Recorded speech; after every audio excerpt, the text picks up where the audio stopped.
All right, let's jump right in and talk about stand-up paddleboarding. Sound good?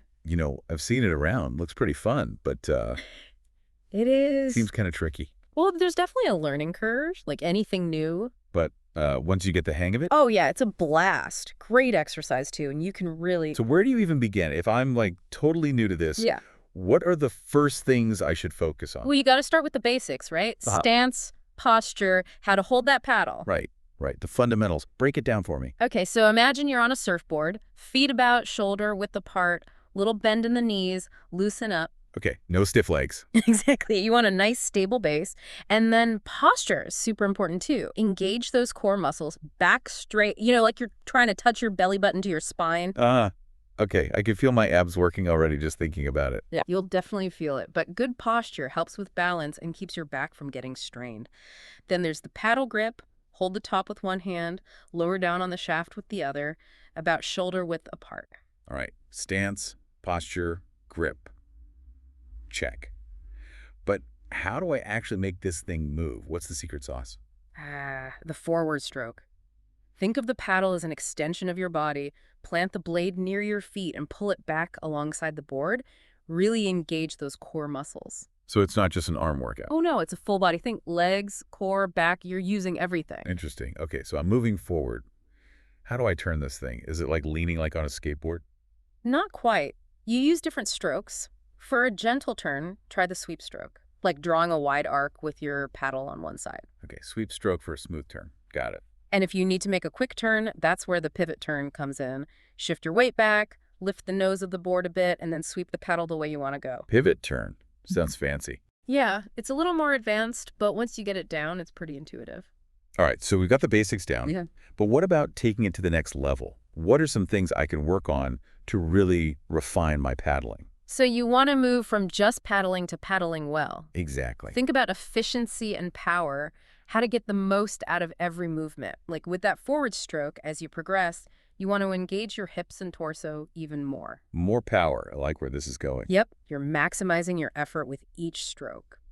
And try to visualize the forward stroke in three parts: the catch, the power phase, and the recovery.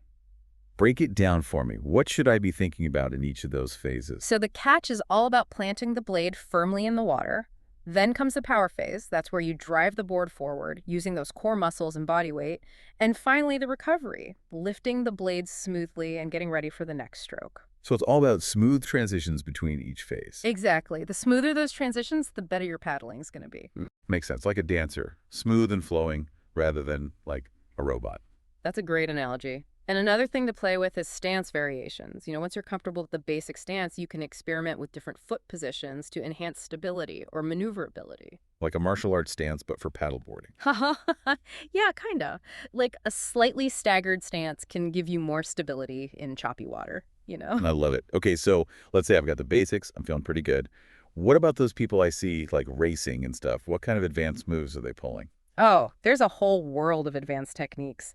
Racing, downwinding, surfing, even long-distance paddling. Wow. Okay, tell me more. What makes these techniques so advanced? What do I need to learn to get to that level? Let's take racing. It's all about speed, so you're focusing on stroke rate, that clean catch, super fast recovery, every second counts. So it's not just brute force, it's finesse too. For sure. Got to be smooth and efficient. Then there's downwinding. You're basically using the power of the wind to kind of fly across the water. Got to be able to read the swells, anticipate where the wind's going. Okay, that sounds exhilarating. Okay. What about surfing on a SUP? It always looks so difficult.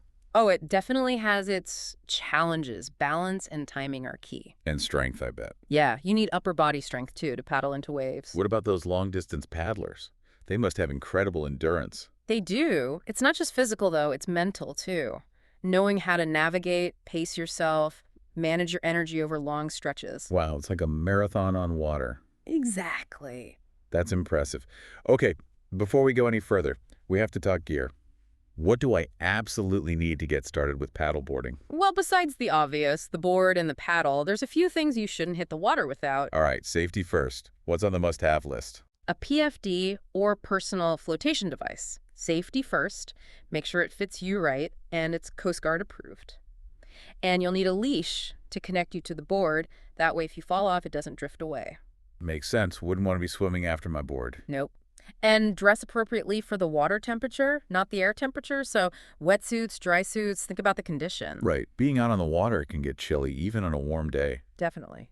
And sun protection too, sunscreen, a hat. All essential stuff. What about for keeping my phone and stuff dry? A waterproof bag or phone case is a good idea. You want to be able to call for help if you need to. Good point. Safety first. All right, so we've got our gear sorted. We're dressed for the occasion. But what about the weather? How much of a factor is that when you're paddleboarding? The weather's huge, especially for beginners. Wind can make things really challenging. I bet. So always check the forecast before heading out. Absolutely. Look at wind speed and direction if possible. Try to plan your route so you're not battling headwinds the whole time. So wind at your back is ideal. Pretty much, yeah. And if you're on the coast, you need to be aware of tides and currents too. They can affect water levels and make things tricky. So a little pre-trip research can go a long way. It really can. And never, ever paddle if there's a chance of thunderstorms. Right. Lightning and water don't mix. Definitely not. Okay, so we've talked about weather. But what about navigating the water? What are some things to keep in mind to stay safe and avoid hazards? You always want to be aware of your surroundings. Watch out for rocks, logs, shallow areas, things like that. Clear water can be deceiving. Yeah, you don't always know what's lurking beneath the surface. Right. And in terms of navigation, if you don't have a GPS, try to use landmarks, distant points, buoys, things to help you stay oriented. Good advice. Yeah. Especially if you're in an unfamiliar area. Absolutely. And if you're paddling where there are boats, be extra cautious, know the rules of the water, and try to wear bright colors so you're visible. So basically, common sense and preparation are key. Exactly. But even with the best preparation, things can happen. So it's good to have at least a basic understanding of water safety and what to do in an emergency. All great advice. So we've covered a ton of ground here. The fundamentals, gear, safety. It's a lot to take in. It is, but hopefully you're feeling more confident and ready to give paddleboarding a try. Absolutely. I feel like I've learned so much just from this conversation. Awesome. And we're just getting started. We'll dive even deeper into paddling techniques in part 2. But you know what? All this talk about paddleboarding is making me want to get out on the water. Me too. And actually, I know the perfect place. Oh, yeah. Have you heard of Motor City Paddle Club Kayak Rentals? I have. They're great. What a perfect place to put all this knowledge into practice. They're located at Weber Paddle Park in Chesterfield Township, Michigan, right on the water. Beautiful spot. I've heard great things about them. I'm definitely going to check them out. You should. It's a great way to get a feel for paddleboarding before you invest in your own gear. Exactly.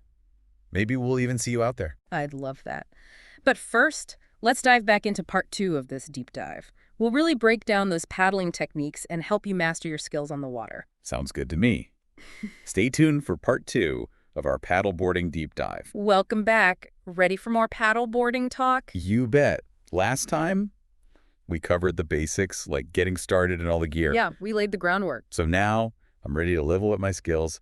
How do I really refine those techniques? You're thinking like a pro already. We talked about the forward stroke, the catch, the power phase, the recovery, but let's break it down even further. I'm all about the details. All right, so that catch, it's all about getting a nice firm plant of the blade as close to the nose of the board as you can comfortably reach. Really reach out and grab that water. Exactly.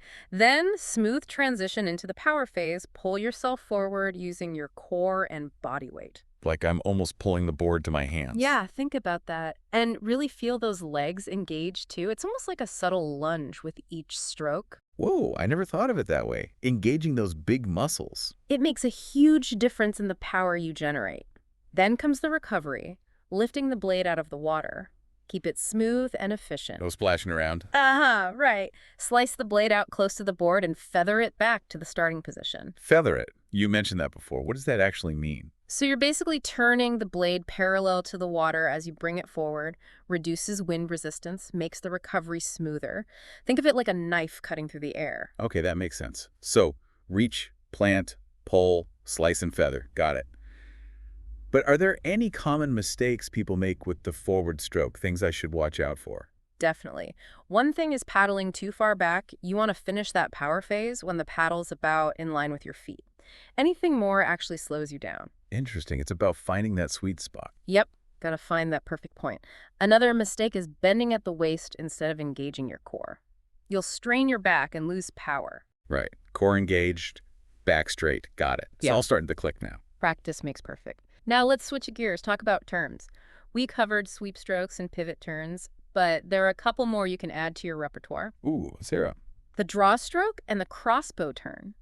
The draw stroke is for pulling your board sideways, like if you want to get closer to a dock or another paddler. Hmm. You reach out with your paddle and pull the board towards you. Like I'm using a magnet to pull the board in. Exactly, it's all in the wrist and forearm. Now the crossbow turn, that's for sharper, quicker turns. You put the paddle in the water on the opposite side. You want to turn and sweep it across the front of the board. That sounds like it takes some coordination. It does, but with practice, it becomes second nature. But before you get too fancy with those turns, let's talk about balance. Falling in is part of the fun, sure, but staying upright is the goal. What are some tips for staying balanced on that board? Yeah, falling in is inevitable, I'm sure, but I'd rather minimize those unplanned dips in the water. Haha, fair enough. Remember that solid stance and posture, feet apart, knees bent, core engaged. That's your foundation. Right, that strong base. Anything else I can do? Focus your gaze on the horizon, not down at your feet. Helps with balance and anticipating changes in the water. Eyes on the prize, literally. Exactly, like steering a ship. Look where you want to go. And if you do start to wobble, don't panic, happens to everyone. Just engage that core, keep your paddle in the water for stability, and take a deep breath.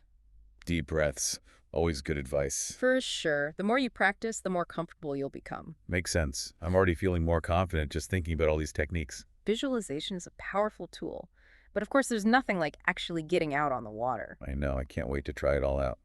Maybe we should head over to that Motor City Paddle Club kayak rentals after this. I'm in. But before we get ahead of ourselves, there's one more thing we need to discuss.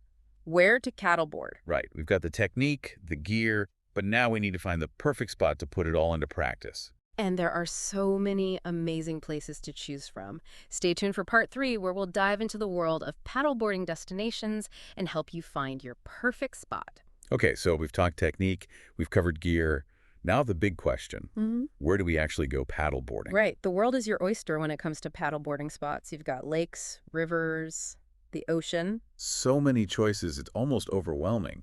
How do you pick the right spot? Well, think about your skill level first. If you're just starting out, you probably want to stick to calm, flat water, lakes, ponds, maybe slow-moving rivers. Makes sense. Get comfortable with the basics before tackling anything too crazy. Exactly. Build that confidence first. As you get more experience, you can start exploring more challenging environments like coastal areas. Coastal areas, now you're talking.